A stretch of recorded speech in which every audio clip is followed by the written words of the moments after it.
One of Gore Vidal's rather more catty remarks and memorable remarks was about Truman Capote when Truman Capote died. He said that death was a very good career move. And that's something I want you to bear in mind. We are watching the desperation of people who have had senior office reduced to peddling their wares for a threepence. We see in the UK Boris Johnson, his second column, talking about the heroism of the people who died in the Titan wreck. I mean, he's got one or two great lines. I mean, he says, "We all see the tragedy of it. We all see the ironies. They went to meditate on human mortality, and added to the titanic toll themselves. They went to spectate, at the desolate exhibit of the vanity of human wishes, and tragically proved the point." Brilliant writing. Yet, is that all Boris Johnson is capable of? Maybe the answer is yes now, through his own folly, through her own folly. Meghan Markle, what is it, Pearl or something, cancelled by Netflix before it even got off the ground. Spotify cancelled. What is she capable of now? Dior apparently never really took off. She's left with influencer options, like Gwyneth Paltrow marketing candles based on some sort of intimate scent. Digital content, that is all she is capable of offering today. I don't poo-poo digital content. I do some of it myself, but I have not touched the heady heights of the royal family, a royal wedding, holding the second office in the land. Lee Anderson, chairman of the Conservative Party, or deputy chairman, or whatever he is now, forced to peddle his wares like some sort of cheap rate prostitute in a pub garden, filmed for posterity and then leaked onto television the day after, feeding someone baked beans for some sort of for the camera, feeding someone baked beans for the camera.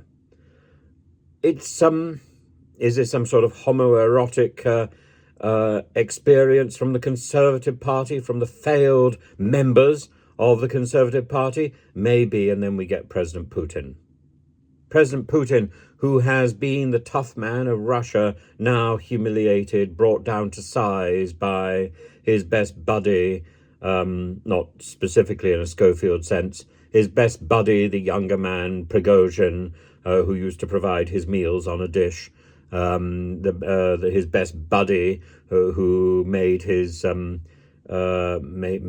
his first efforts with hamburgers, a sausage in a bun, and what is the future for both Putin and Prigozhin? Now brought low, now exposed as far less than than what they were. And Prigozhin at least seems to have some sort of potential, because the people around him still seem to be lauded and praised. They're clapped as they leave Rostov. Putin, can't imagine him getting the clap, can you? Putin is stranded in some sort of stratospheric absence, like those people who claim that Christ endured an astral crucifixion.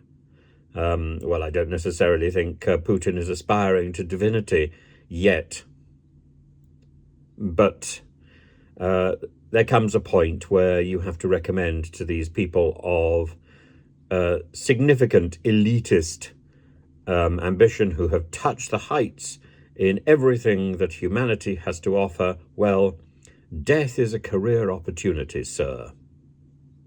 It's probably the only one available. We go back to our Truman Capote Gore-Vidal exchange, or rather Gore-Vidal's comment after Truman Capote died.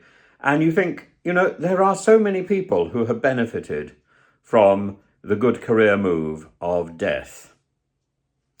I could draw up a list, starting with Julius Caesar, but I'm sure you can fill in all the gaps yourself. But I wonder if the thought is going through Prigozhin's mind that this may be his next best option, or maybe Putin's mind that this may be his next best option, or Boris.